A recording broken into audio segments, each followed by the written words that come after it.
Pacers beat the Bucks in 5 games. How did they handle the series? So easily and better than I thought. We got to look at the offense, the defense, the coaching, and so much more on today's Locked On Pacers podcast.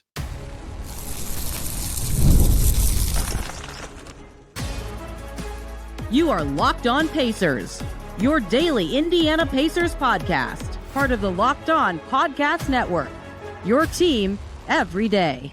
What up, y'all? Happy Thursday, and welcome into another edition of the Locked On Pacers podcast, where we, of course, talk about the Indiana Pacers. As always, my name's Tony East. I cover the team for Forbes, and today, let's wrap up Pacers Bucks, a 4-1 series win for the Pacers. We got to talk about what the Pacers did so well and why they did better than I thought. I picked Pacers in 7. Obviously, Dame got hurt, but they were playing well even before that.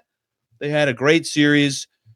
They deserve to get that looked at under the microscope. How did this go so well for them? Is this actually stuff that can matter against the Cavs, or are they going to be a buzzsaw that makes it look irrelevant? Speaking of Pacers Cavs, game 1 is Sunday night at either 6 or 8 p.m. officially from the league, depending on if Rockets Warriors is still going. But we'll get to Pacers Cavs tomorrow. Danny Cunningham from Locked On Cavs and I have planned our chat time, which should be great. Let's wrap up Pacers Bucks today.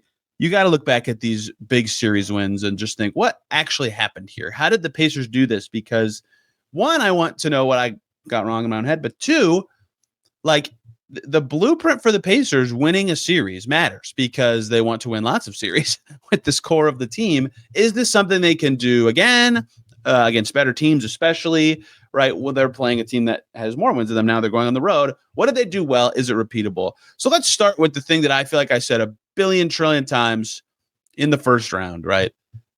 I thought the Pacers would not have trouble scoring, right? They had a great offense in the regular season. 7th they finished, I think. And that is misleading a bit because they started so slowly. Like, their offense is great. They showed last year they could score in the playoffs. I thought they'd be able to score. The Bucks defense finished 12th. You know, I thought there'd be moments of struggle. Like, I thought Brook Lopez would have a more impactful series. I've already said that a bunch. They have Giannis. I thought they would score enough to, force the Pacers to play against set defenses. That did happen at times in game 3. I'm getting ahead of myself. The Pacers scored way easier than I thought. And that was my takeaway after games 1 and 2 and a major part of game 4. And honestly, game 4, that would have been more of my takeaway if I didn't feel like I was just repeating the same stuff again. Like, they say it to our faces. We want to play random. We want to play our concepts. If it's unpredictable, it's hard to guard. Ask the Celtics last year. They said it was the hardest series. In this one, they were so prepared, and they just knew what to do against any Bucks defensive plan outside of one half where they just kind of vomited all over themselves for 24 minutes. It was so easy for them to score, and I feel bad repeating this thought over and over, but it's important for round 2 context, right? The idea is, we'll learn, is it that the Bucks were so bad at executing what they wanted to do defensively, or they were overrated defensively, or whatever? Or is this going to work against the Cavs team that is better on defense and uses zone more than the Bucks and presents other sorts of challenges? If they can continue to do this, just come up the floor, do what they want, ball here, ball there, boom, open shot. Like, even if they lose to the Cavs, they'll feel good about, okay, this is a style that will work in the postseason. It will stress out other teams. It will be challenging to deal with, right? It will be something they can take with them going forward. I talked about a lot of these stats throughout the series. I want to talk about them again now. They end the round with 33% of their shots classified as wide open shots by the NBA. That will almost certainly lead the first round. There is some series, I just slammed my desk with my foot. There are some series still going on that could, in theory, catch them, but they're very grindy series. I find that exceedingly hard to believe. OKC was the only other team over 30% of shots classified as wide open shots. A third of the Pacers shots were wide open.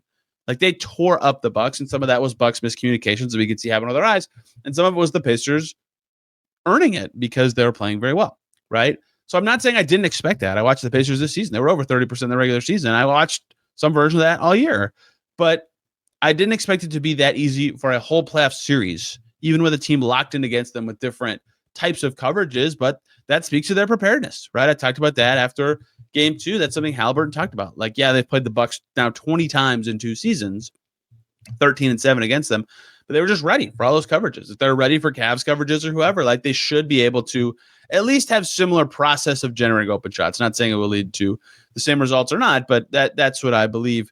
A very high effective field goal percentage. I think they're second in the NBA in the playoff effective field goal percentage so far. The Cavs are first. The Cavs were amazing against the Heat at scoring the ball, right? The high open shot rate. Like, that's just what you want in the playoffs. They were locked in.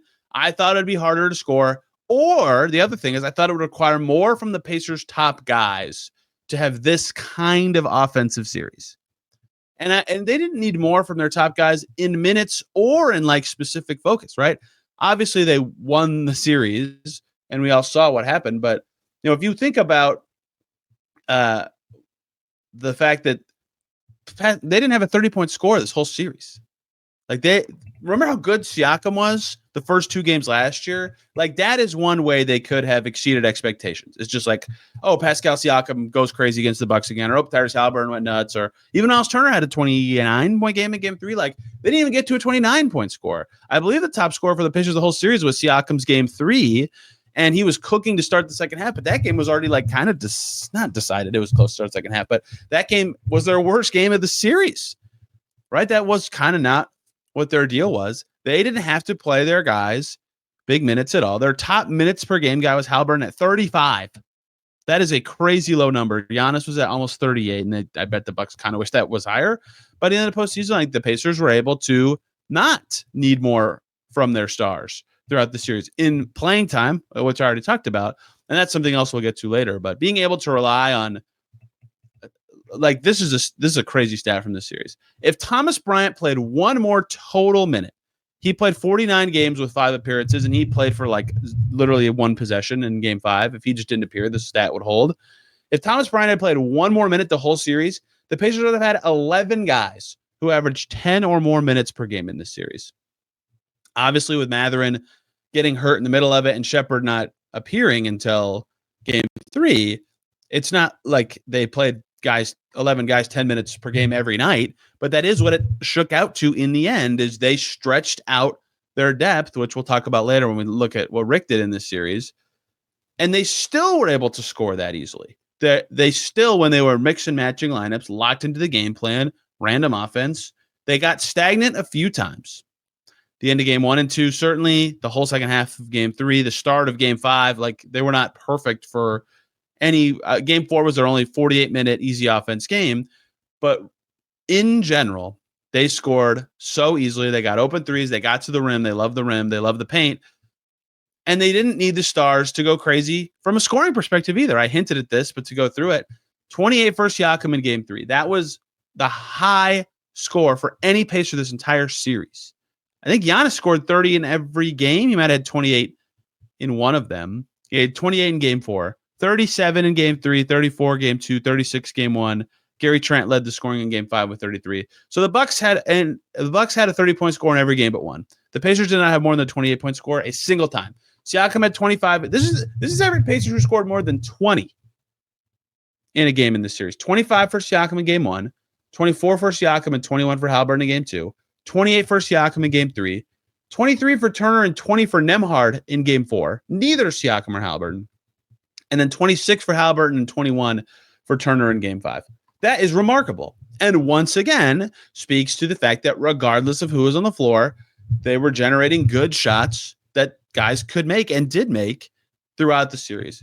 That is something that, like, I expected the offense to be the reason the Pacers won the series. Again, I picked them to win, but to this extent of dominance and just rolling past a defense that isn't great but is not embarrassing is very impressive. Very impressive.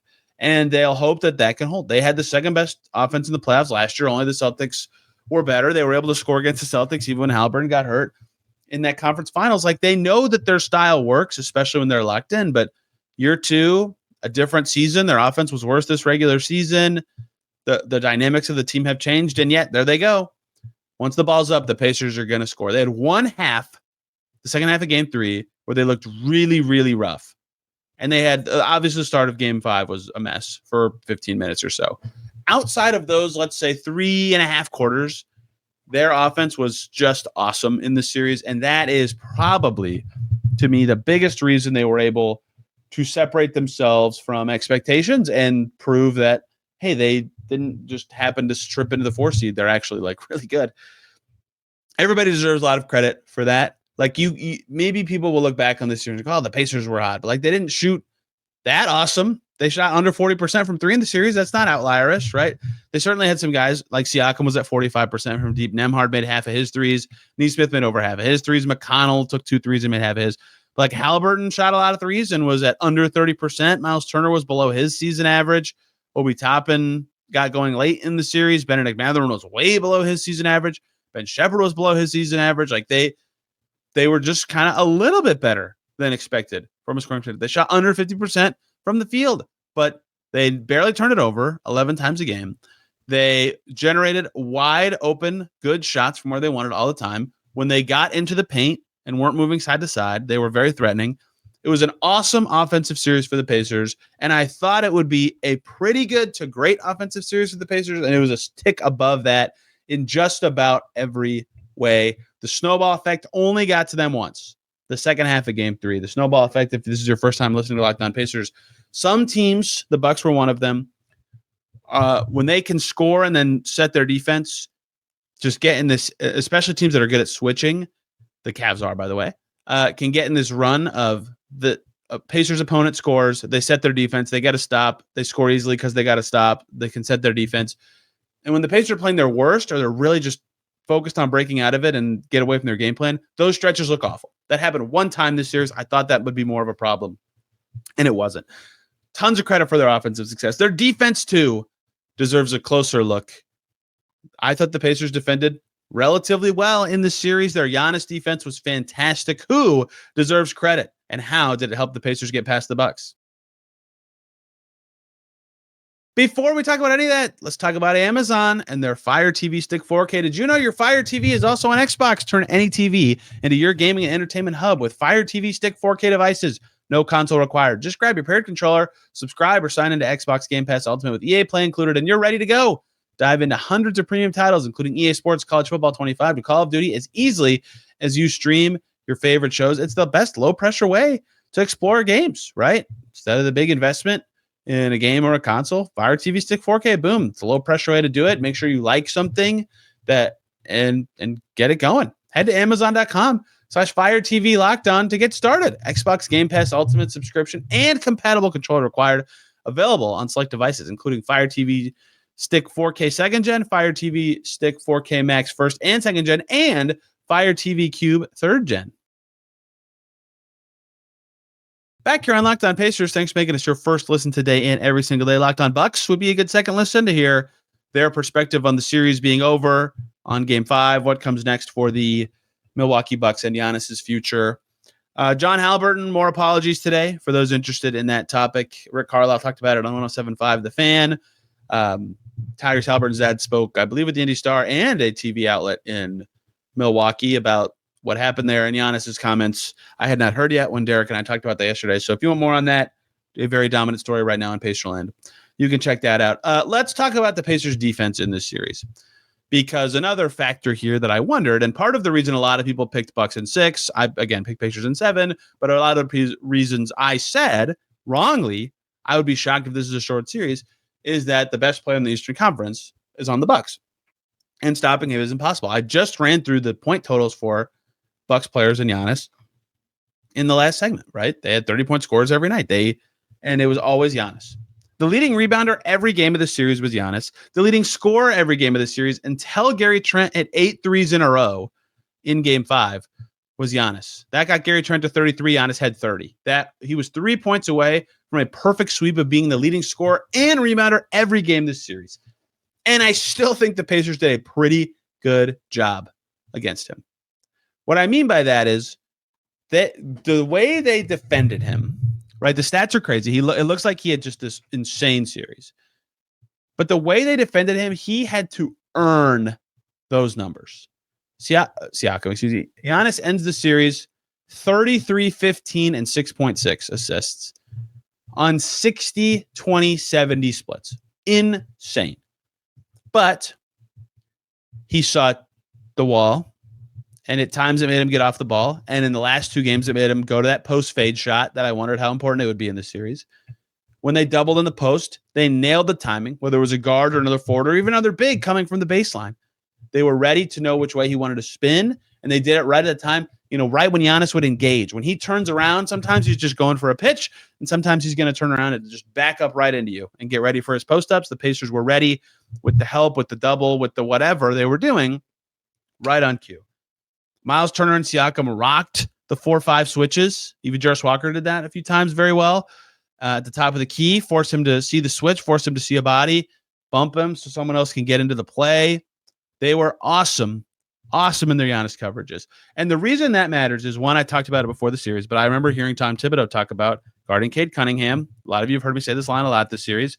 And he said, you don't just guard Cade Cunningham with one guy. You have to mix it up. You have to make him think. You have to make it hard on him. I'm paraphrasing, but that's effectively what he said. Like, they had to do that to Giannis too. You can't throw one coverage at him the whole series. And so you have to mix it up. And they did a good job with those mixed up coverages.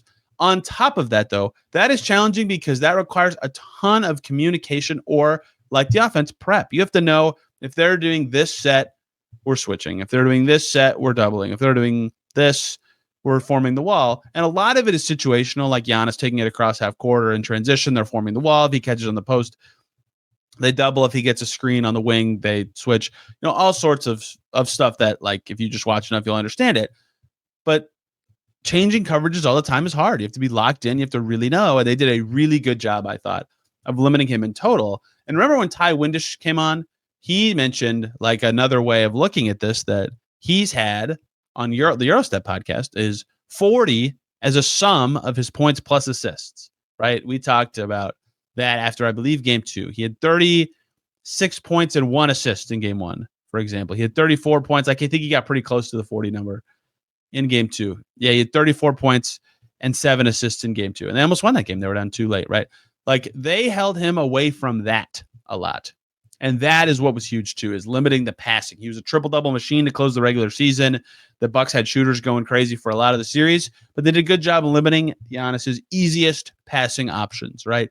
They loathed their closeout to shooters after game 3 and game 1, and it wasn't great throughout a lot of times in the series. The Bucks had one guy or two in game 5's case get hot from deep every single game. A lot of that was Giannis's gravity, but to limit him to this extent, and by limit, I mean, like, as best as you can. I'm not saying he was actually limited. He was unbelievable. To make him work to get what he got is very hard. And so that was all impressive, right? The Pacers defense deserves a ton of credit for that. When you play like that, when you make Giannis think and work and force him to be this engine to this extent, especially after Dame got hurt, his defense becomes less impactful, right? He can't work as hard on that end of the floor. And yes, he's guarding Siakam at times, or he's guarding Turner at times, whatever. Like, it's hard to exert the effort required to do what he needed to do on both ends. And so, especially in game 5 when he was in foul trouble, like, the signature shot of the series, Tyrese Haliburton fakes like he's going left, one crossover, and he's past Giannis for a makeable layup. Like, I get that Giannis had 5 fouls. The Pacers probably should have gone at him earlier in that overtime, but he's a good defender, and he could not stay in front of Haliburton in that moment. Like, his defense did not feel as impactful or as game-wrecky as it did when the Bucks won the title. He's obviously 4 years older now, but that was also important. And I don't necessarily think it's that Giannis can't do that level of defense still. I think it's very hard for him to do it when he has the offensive requirements that he also had in this series and for almost every second of every game. So the Pacers defense deserves a lot of credit there. People hated the reaction the Pacers had as a team to shooters. I did not. I went through this with Derek yesterday, but I thought they did a good job actually of staying disciplined on even like, everybody will have a number of, like, okay, if Gary Trent makes 12 threes in a row, 8, 6, 4, whatever, then we have to adjust. We have to guard him differently. Like, I think that the answer in this series was just don't let Giannis get easy layups, because that's a 70% shot or better. And that is a 70% too is still like you'll have to make like 45%, probably better from 3 to consider that a better shot, right? So I would have kept doing what they did and let the shooters go. And I think it's good that they stuck with it, even when Green was hot or Portis was hot or Trent was hot, or I don't know if anybody was in game 4. But then Trent again, like, they weren't great closing out. They admitted it several times. They had obviously terrible defensive principles in the second half of game 3. But in general, they were okay getting out to shooters, right? Gary Trent and AJ Green finished the series at 50+% from deep. Myles Turner was awesome on defense. He played with force. He was ready for Giannis coming at him. He did a good job with Brook Lopez and Bobby Portis when it makes those assignments different. I think his rebounding could have been a little better in game 5 and at times throughout the series, but he got his hands on a lot of balls. His box outs, were pretty good. Like, the team has always been slightly better at grabbing boards as a team when he's out there, even if it's not individually him. His defense in the series was just spectacular. Even when it wasn't Giannis coming at him, he did a good job positioning himself to cut off drives. Some of that is where the Bucks plant their bigs on the floor, which allows him to be effective there. But I thought Myles was awesome. He gets the highlight best defender for the Pacers for me this series. Andrew Nembhard was terrific. Did well on Dame when he was playing. Did well on Kevin Porter Jr. a lot in the series.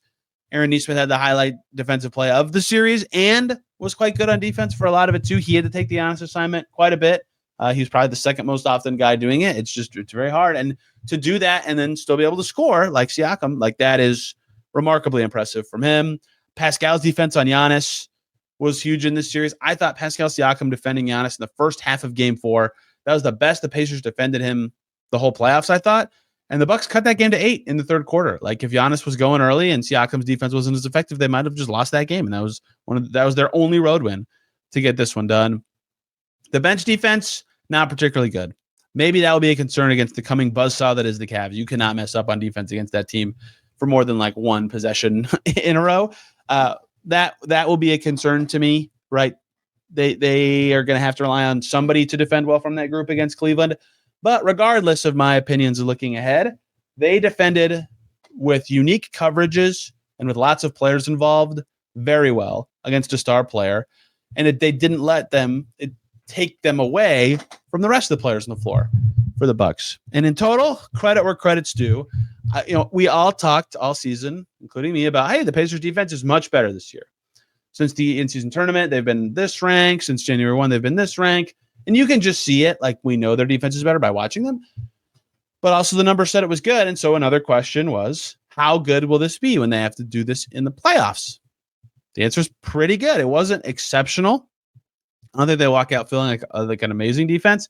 They're currently 7th of the 16 teams in defense in the playoffs in defensive rating. They'll take that every time. Currently last, the team the Cavs just played, the Miami Heat. So a good defensive series from the Pacers. Not great. Game 4 was rough, but a good defensive series from a growing Pacers defense. Let's talk about Rick Carlisle, some other minutia from the series to wrap up Pacers Bucks in this final segment before this becomes a Pacers Cavs channel.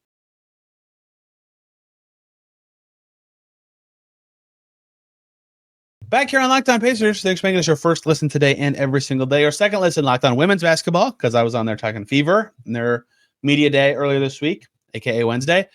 Or Locked On Cavs, here from Dady Cunningham ahead of round 2. Him and I will again be talking tomorrow, getting you ready for Pacers Cavs game 1 on Sunday. And then, of course, I will be solo for Sunday's episode. Saturday's episode, I'll have a guest from Pacerland on.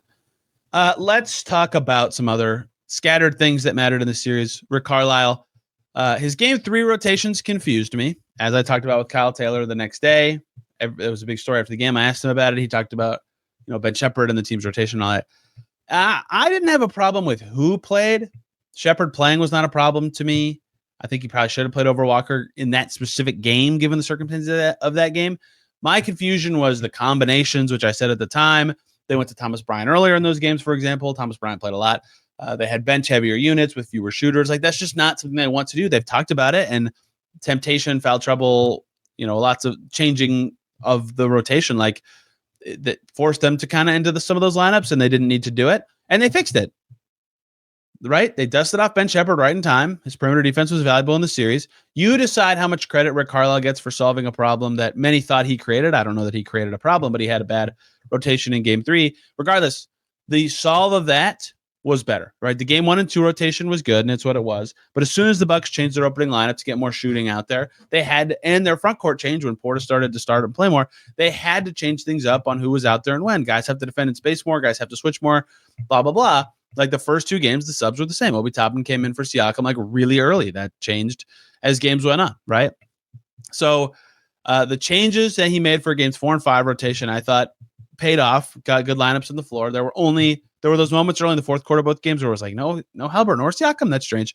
But in general, it worked out, right? And now they move on to another round where their minutes are down. And I wrote a story about this at the end of the regular season, but that is minutes is a big focus for this team, and they've got to be happy with the fatigue management that they've had. And if you can play 10, I said this during the series, I thought they'd play 8 guys. Like history said, they'll play 8 guys against the Bucks. That's what they did last year. Only 8 guys played more than 24 minutes total in the series. That is decidedly not the case this year. 11 guys played more than 24 minutes. 11 guys played more than 40 minutes this year. And if you can play 10 and still win, you should play 10. It's better for fatigue and player safety. And they did. And they certainly in game 3 had some clunky combos. They had some no-star lineups, but very infrequently. And they were on the front foot when it came to those rotational adjustments and being ready for what the Bucks are going to change, whether that's Dame starting, whether that's Gary Trent starting, whether that's Portis starting, which was kind of tipped because of halftime of game 4. Whatever it was, they were ready for it. I thought they had good plans ready for that stuff.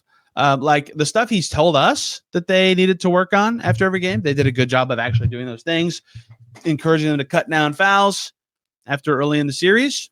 Yep, success. He told them they needed to stop. He told us the team needed to stop settling. These fourth quarter, second halves. They were doing that too much. Yep, that stopped. He had them prepared, man. Like Tyrese Haliburton said it, they were prepared for the Bucks, and the head coach deserves a lot of credit for that. Look, you can think what you want about Rick. I'm not going to tell you how to think. I am going to tell you. I can't. Another 4-1, another series win. That's their third in 2 years. I can't believe how many people still think he's like inept as a coach. It makes no sense to me. Makes no sense at all. He did a good job with that stuff. Tactically, I thought their plan for Giannis was good. I already talked about that. I mean, obviously their offensive plan was great, and it's designed around a player who's brilliant, but I thought he coached a good series. They were ready for what the Bucks were going to change with their lineups, and they were ready for the Bucks zone, which was a problem for them in the regular season. And outside of one half where the switching defense really cooked them up, they were ready for that with a response. A good series to the Pacers in many ways. 13-7 against the Bucks the last 2 years. I wonder how these will be remembered. Injuries are a factor, and a lot of the 7 losses came this season. Last year, they lost the Giannis Ballgate game, and they lost game 1 and game 5. This year, they lost 3 regular season games in game 4. They didn't get a ton of Dame of Giannis together in the playoffs for these 20 games. In fact, only 2 full games in total. But how far did the Pacers have to get in this set they play every year? Again, 20 times in 2 years. What is the win percentage the Pacers have to reach where they're just better than the Bucks, right? Regardless of who plays. 13-7 might be it for a lot of people. They've done very well against them, and it took them forever to get over the Giannis hump, right? I said that last year. I was such a skeptic of these Pacers results against the Bucks because I've seen Giannis beat them 12 times in a row. They've handled the Bucks for years. Injuries are certainly a factor, but the Pacers did a good job beating the Bucks even when healthy at times in the season, in last year's season, in the playoffs this year. And they're moving on because they were ready. Their offense was better than I thought, and their defense was very well prepared for the challenges coming their way. What does this tell us going forward? One, the same thing we learned last year. Their style, they don't have to slow down in the playoffs. It's not conventional, right? We don't have to do this next year where, the game's going to slow down. This guy might be better. Like, no. Siakam's game, in theory, makes more sense in a slow down setting. Mathurin's too. Like, it does. The Pacers want to play fast. It doesn't matter that much. It is a helpful skill to have in the playoffs, but this team is going to be able to score and score well with their style in the playoffs. Their defense was good. People should be confident that schematically they'll come up with something that makes sense, at least at first. That's not to say they're going to shut down the Cavs, but they're the 14th best defense in the regular season this year. Like, they can be good enough on defense now. That was not a bullet they had last year at all. And they know what is wrong and how to fix it. And sometimes they create that problem, sometimes they don't. But they were ready for the Bucks. They were prepared. They scored a lot. They got enough stops. They made Giannis work. They won the series in 5 games. And now they have another one coming this weekend. Pacers, Cavs. I can't wait. I already mentioned this a lot, but Danny Cunningham and I are getting together tomorrow to record our series preview of that. And then that'll come out Friday. Saturday, we'll do a Pacers-y perspective of the series.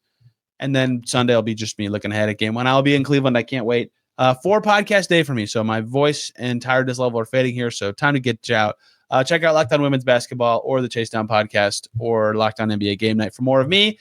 You can find me on Twitter or Blue Sky at Tony R. East. This podcast has a Twitter account. It is at Locked On Pacers. Back tomorrow talking Pacers Cavs and their continued run, the Pacers run through the playoffs. Till then, everybody have a wonderful day.